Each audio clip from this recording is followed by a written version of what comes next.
Choose your wedding ring mindfully, or why diamonds are not always a girl's best friend.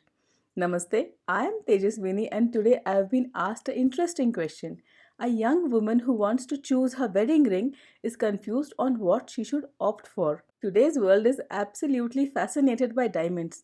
Diamond rings are advertised as the absolute standard in wedding rings, and an entire generation of young women now wears diamond rings.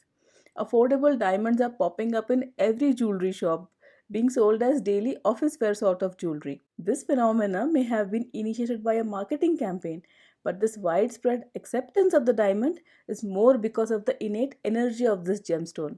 The diamond, the Hira as it is called in Dev Bhasha Sanskritam, is associated with Shukra Graha, that is Venus, and it is an extremely powerful gemstone.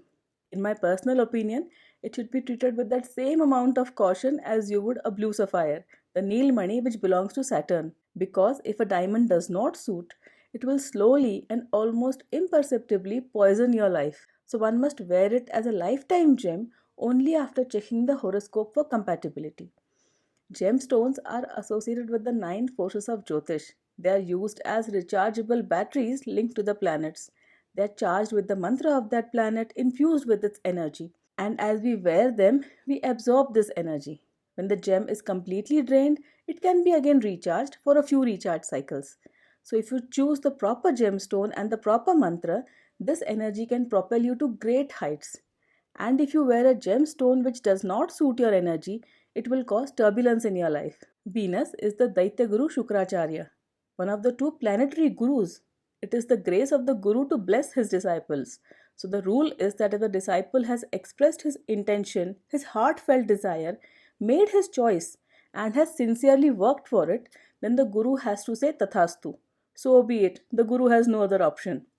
So Shukra and Brihaspati, that is Venus and Jupiter, represent the two gurus of the Daitya and the Devata respectively. And on the spiritual level in the horoscope, they work together to grant the highest realization.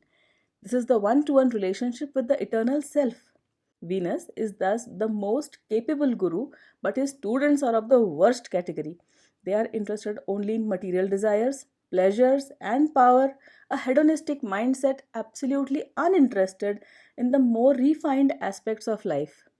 It is because of this, because of his students, that Venus is considered to be the planet of pleasure, of relationships and love, of intimacy, of good food and drink, of luxury, money, wealth, and treasures beyond imagination. But you see, material stuff without an understanding of the energy links always pulls downwards. It increases the tamogun, the tamasic energy. The person becomes lethargic, dull, difficult to move, and the overall auspiciousness of the energy decreases. Venus is the value and the validation in your life. Are you able to value yourself as an individual, or are you dependent on the validation that you get from others? This is a very delicate balance, and Venus is responsible for maintaining it. And this is also the power of the diamond. If Venus is auspicious for you, then wearing a diamond and linking it with the energy of your wedding event can grant equitable relationships which last for a lifetime. Your new partnership will start on a very positive note and continue throughout your lifetimes. Diamond worn without checking the horoscope, without understanding, without mantra, and without pujas can adversely affect the wearer on the material and the spiritual levels both. And for the new bride, this diamond is now linked to the energy of her marriage. It can create a subtle disturbance if it does not match. She may have a vague something missing feeling about everything that she gets in her life. She may not feel that genuine happiness in her one to one relationships and partnerships. And as the shiny stone glitters and glimmers, it magnifies her own desires and reflects them back at her. Her desires reflecting endlessly, becoming infinite and never ending. This is a very slippery slope, and if you look around analytically, you will see what I mean here. The tiniest flaws become magnified out of proportion, and the woman gets caught in the trap of correcting or concealing these negligible flaws. The luxury items she wears, even the cosmetics she uses, will in her mind only enhance her flaws. Every relationship has its pros and cons. No relationship is 100% perfect. If the pros are more than the cons, then it is a good relationship worth continuing. And if the diamond does not suit, it does not allow a fair valuation of the relationship and often leads to unbalanced conclusions. The energy of the diamond can also encourage immoral and unethical behavior, a headlong chase after material glitter. And if you remember from the films, the chase is always for the diamonds. However, there is one type of diamond jewelry which women can wear with full confidence. In fact, this is the only diamond jewelry which women are advised to wear. A diamond nose pin is the best piece of jewelry that a woman can choose to wear in her life. It does two things. The first is it twinkles. It distracts the person looking at the woman's face. Thus, the woman is protected from envy and jealousy types of energies. You can never hypnotize a woman wearing a diamond nose pin. And the second is it has a positive effect on the functioning of the Nadi system. The pranmay kosh of the energy body of the woman remains in balance. Now, the third part of this topic.